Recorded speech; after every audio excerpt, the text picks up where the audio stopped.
Hi everyone, thank you so much, and thanks Munir for having me today. I'm Sam, and I lead our social impact at Macy's Inc. So glad to be here today. This is such a fun conference, and it's great to be here with so many familiar faces and partners and friends in the audience. Back in early 2022, Macy's Inc., which includes Macy's, Bloomingdale's, and Bluemercury, designed a platform to create a brighter future for all, empowering more voice, choice, and ownership for our colleagues, customers, and communities. It set out to do something that we'd never done before: consolidate our company's corporate social responsibility efforts around a single platform.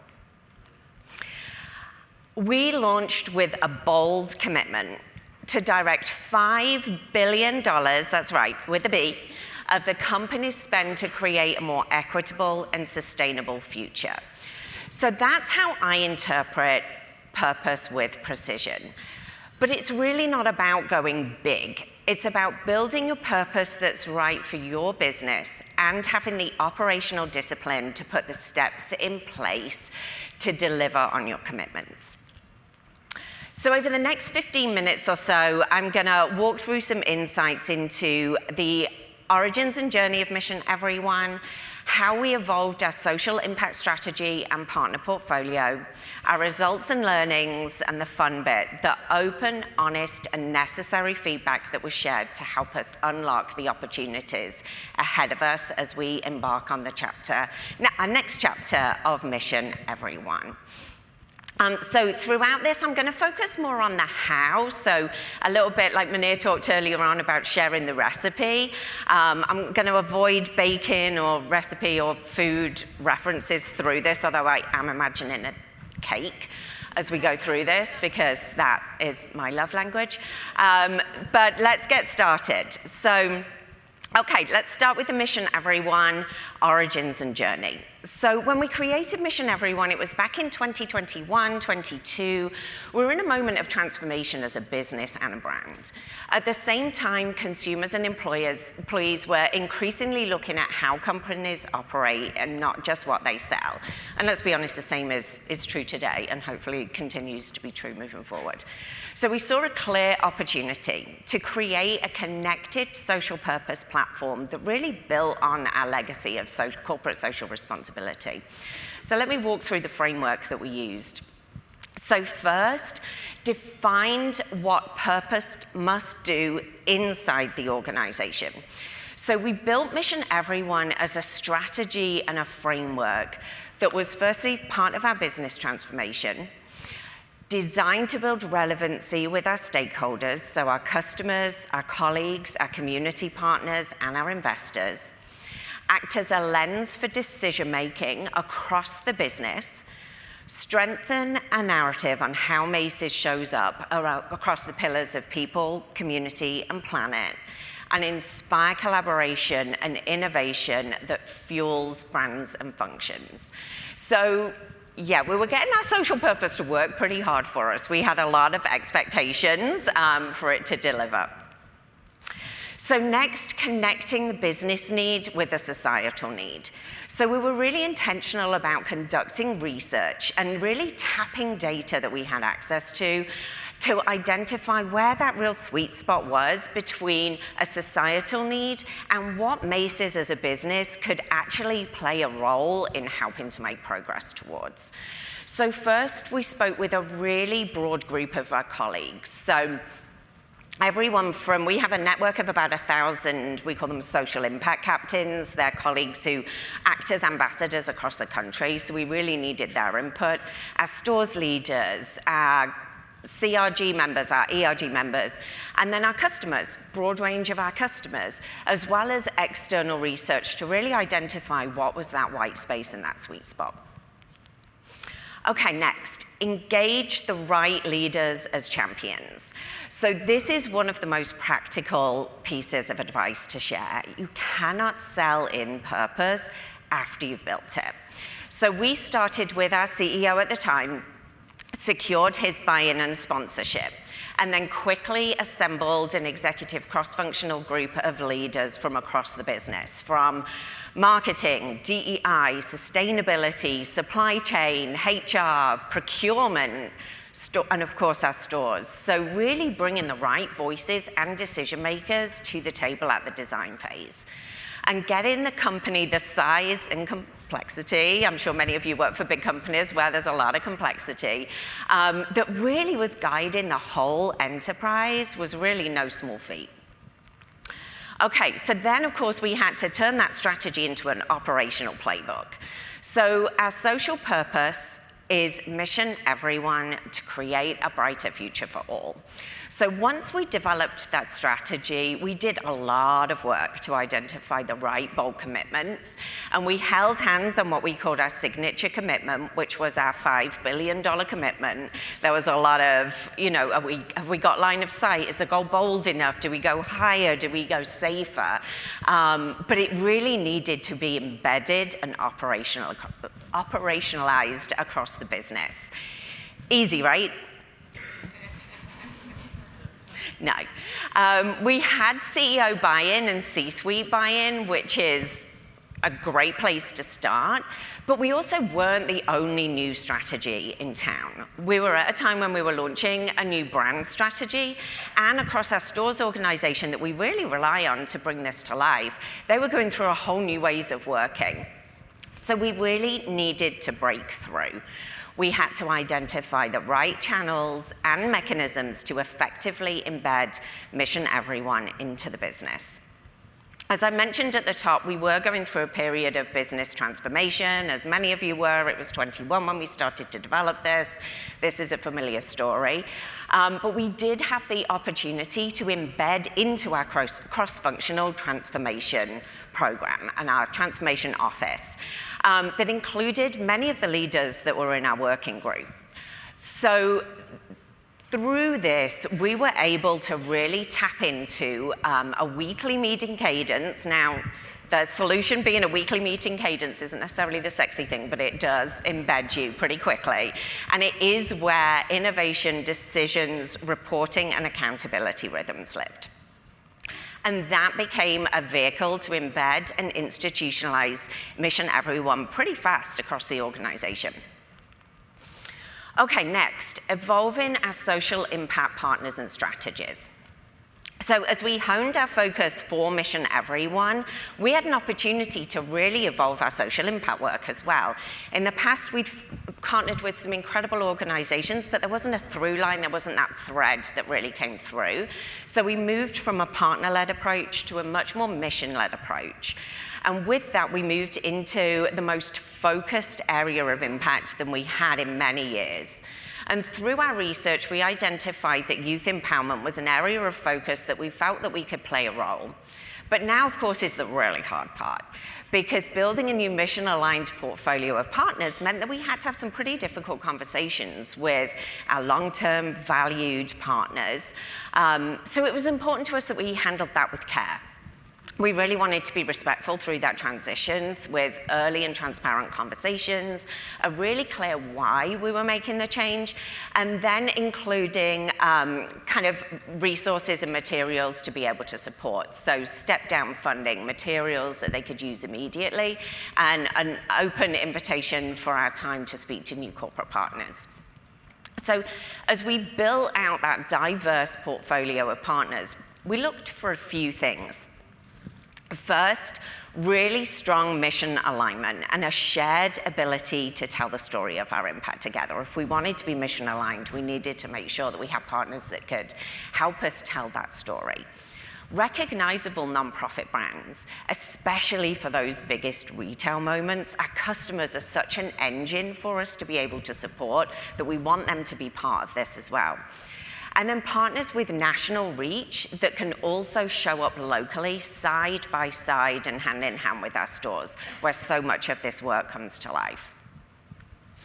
This gave us an opportunity to really go beyond writing a check. And I was in a session earlier on where it was, how do you add value? Not just funds, but really add value and tap what you can uniquely offer as a business to bring to the partnerships as well. So we could really use that scale as a national retailer as well to co-create for real change with our partners. Let me give you a couple of examples. Particularly on the social impact side, because Mission Everyone was really across the whole organization. So first, we created something called the Future of Style Fund. So this was designed to invest in the next generation of talent entering the fashion and retail industry. And yes, we provided grant fundraising to be able to fund scholarships and programming, but we saw this as an opportunity to bring real-world experience and opportunities to students. So with our friends at FIT, and shout out to Phil, who's somewhere in here, we sponsored their annual Future of Fashion show, and we're now in our 5th year of sponsorship of that program. And we bring it to life through a design competition for our students. So designing a capsule collection that will then be sold at Macy's. So it's really cool. We actually just announced the finalists yesterday, which is super exciting. So then those finalists are going to be paired with a designer from our private brands team that will serve as a mentor. And they'll have pretty regular meetings with the vendor that's going to produce their winning look. So this creates just a more rounded program. It creates better experience, access to mentors, real-world experience, and commercial experience for the students. Another example is, gosh, there are examples for days, but I'll just stick with one more. Our holiday campaign where we partnered with Big Brothers Big Sisters, shout out to the Big Brothers Big Sisters crew in the room. And we've activated in a number of different ways together, and we're constantly evolving. But at launch, we created something that we called the Best Mentor-Mentee Contest. And this was for the employees of our organizations, particularly for Macy's, to think about the role and importance of mentorship. We also invited littles from across the country to submit designs that were then going to be featured on a holiday capsule collection with a % of the sales going back to Big Brothers. But what I really love about this, yes, they featured on some product, but they became larger than life and larger than human life, adorning our holiday windows in our Herald Square store and some of our other flagship stores across the country. And the kids came on buses to come and see their doodle blown up in the window, which was really cool. And we also managed to secure a really coveted place in the Macy's Thanksgiving Day Parade, where bigs and littles across the country competed to sing on our singing Christmas tree float, because only at Macy's do you have a singing Christmas tree float. And we did so not just to tap something that's really unique to Macy's, but create those once-in-a-lifetime opportunities that only we can do. So for many, it was first flights, first time in New York, first time performing. But what's really powerful about that is the relationships and bonds that were built in that moment as they were rehearsing and experiencing New York together. So those stories are just 2 examples of how we bring the mission to life, but they're also the stories that then get other parts of our business calling us to say, how can we get involved? How else can we expand this further? So impact, outcomes, and learnings. So we've learned a lot over the past 4 years. Let's start with the wins. So Mission Everyone signaled a bold, authentic commitment backed by action for our community partners, brand partners, and institutional investors. And this leads me to my personal favorite, the $5 billion commitment. We reached that a year early and exceeded it at the end of fiscal. Thank you. At the end of fiscal 2025, we exceeded it at well over $6 billion, with the B. But what does with the B. But what does that really mean? Because $6 billion sounds like a big number. Well, where did it go? Well, it went to drive entrepreneurial growth for our partners, investing young people, and provide support for our suppliers. So for our communities, we partnered with a number of organizations, mentioned Big Brothers and FIT, No Kid Hungry, RISE, for those of you in the apparel industry, which is Reimagine Industry to Support Equality, Planet Water Foundation, For our suppliers, we created something we called Macy's Inc. Spur Pathways, which is shared, I never get this, I can never get it on the first go. Shared Purpose and Limited Reach, which is a program that invests in small and diverse-owned businesses. And we expanded the range of products that we offer to best meet the needs of our customers. For our colleagues, we invested in our talent pipeline and provided more ethical treatment of workers across our supply chains. So partners like Rise were really key to help us build in programs for that group. And inside the business, Mission Everyone gave us a one voice, one story alignment that served as a really clear narrative and decision filter. It fostered such an amazing sense of pride for our colleagues and really just was adopted across the organization, particularly in the stores where giving back is so in their blood. But let's take a look at the learnings. Okay, so the beauty and limitations of a single cause focus. So the youth focus brought us clarity, great stories, amazing partners and metrics, but it also brought constraints. It unintentionally excluded a number of stakeholders and made it that a group of people couldn't see themselves in it because we were so focused on youth. It wasn't cleanly connected to the conversation that we were having with our customers, so we got some work to do there. And that tension really led us to re-look at that youth focus for the next chapter of Mission Everyone. So as we evolve our strategy, many partnerships will naturally shift, but the impact and lessons from that work are foundational to what comes next. Big commitments can feel too big to touch. So while that big commitment was really galvanizing, for others it also felt like, that's above my pay grade, somebody else must be working on that. So as we approach the next chapter, we really needed to identify a goal that both aligned to our new direction, but was also more relatable to colleagues as a rally cry. And so much of our social purpose work at Macy's is powered and fueled by our colleagues. So we need them to be inspired by it. We need a really clear goal because they want to be part of it. And the narrative must be seamless, not siloed. So for example, awareness of Mission Everyone with our customers was low. We didn't build it into the conversation. But then when we did expose them to it, sentiment was really strong and really high. So after 4 years of all the learnings, we earned something important too, and that's proof. And proof gives you that permission to evolve. Even through CEO change, that proof and the realization of the potential for Mission Everyone for the business now has 2 CEOs bought into this. So as we transition CEO, we have our new CEO as a champion and lead voice in this as well. So through the evolution, we're not about doing a 180, absolutely far from it. Mission Everyone was built under a different strategy with a different CEO in what feels like a really different era for the company and the country. It was the right strategy for that chapter, and we have a really strong foundation now that we're building on and really valuable equity. Now we need a social contract that's part of our new strategy that we call a bold new chapter. And that is specifically designed to help us strengthen and reimagine Macy's for today and the future.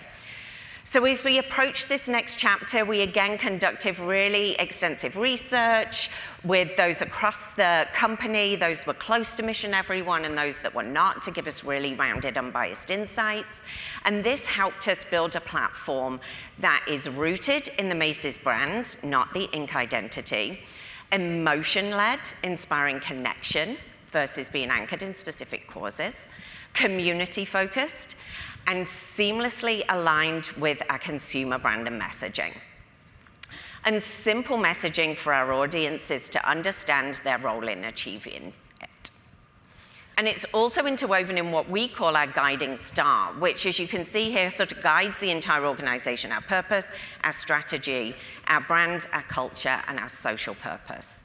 So simply put, Macy's Mission Everyone isn't about something extra. It's our social contract and how we pay it forward with the same discipline that we bring to the rest of the enterprise.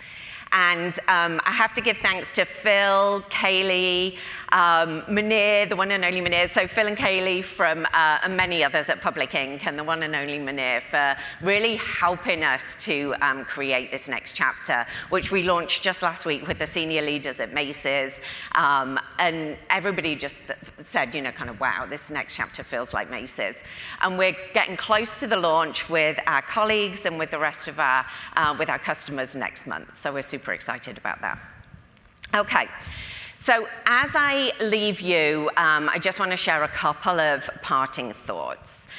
So a couple of key takeaways. So first, commit and measure.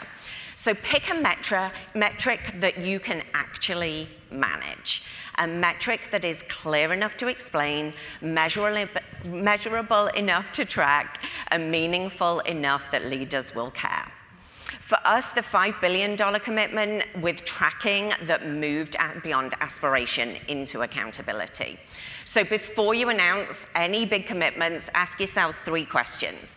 Who owns it operationally? What existing data will there be to track it?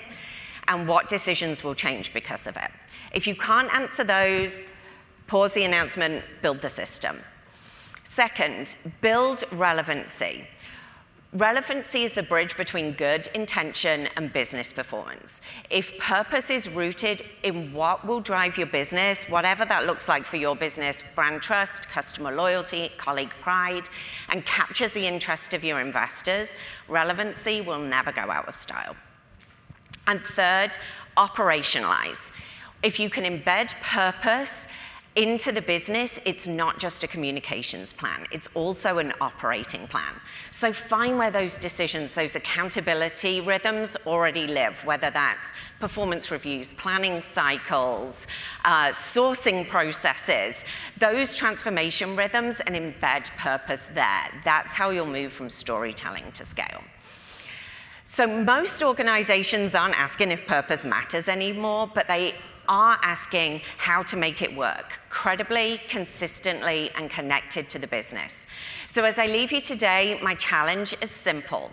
Don't just create better campaigns and partnerships and tell better purpose stories. Do so along building better purpose ecosystems. Thank you so much.